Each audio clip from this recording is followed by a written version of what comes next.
UKIP. Personally, I'm not the slightest bit surprised that the two colleagues who've left us have joined UKIP. I could never understand why they weren't members of UKIP before they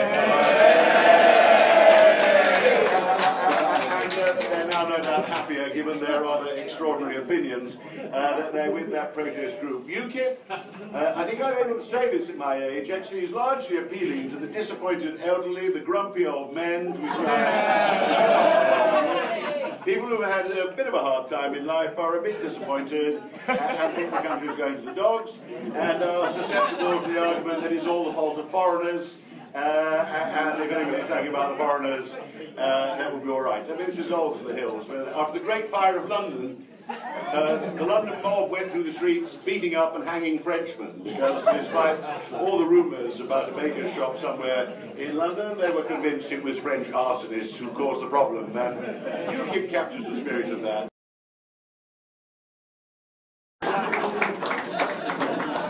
Well, on the first rather more serious question, I strongly believe that we do have, amongst all the other things to do, to challenge UKIP.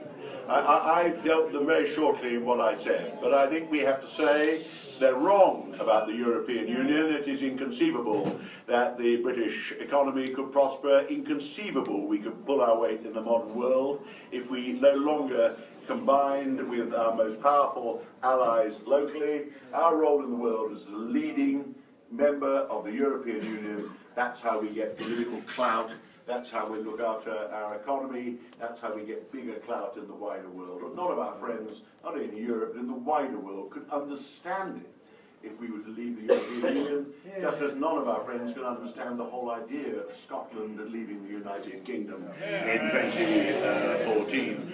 And I think we just have to boldly say that, to say that the UKIP, although the leader avoids the racialist sort of strains of the predecessor, he has absorbed the BNP vote.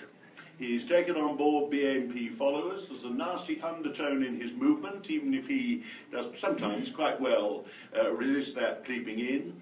He does attract elderly male people who've had disappointing lives and are falling into the category which I can understand only too well of it's all not what it was and wasn't it marvellous, and there is all this foreigners thing. Of course we have to control immigration.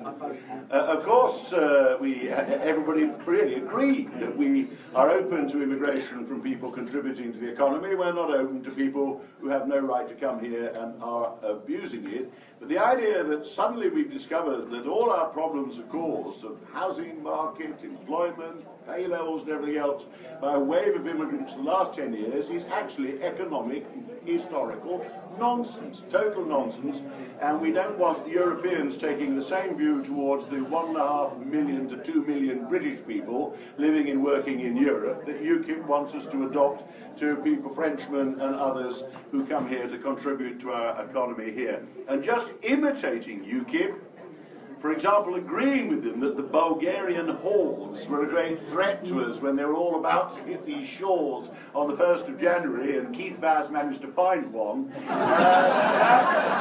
that actually gave them credibility, and we must take that credibility away. You know, this is the real world. We know what Farage is against. What on earth he's supposed to be in favour of? What we're in favour of is a modern Britain. So as the leadership is concerned, it's a very tempting offer. But to those of my friends here, they know that in my entire life, I have only given up one bad habit, and that is standing for the leadership of the Conservative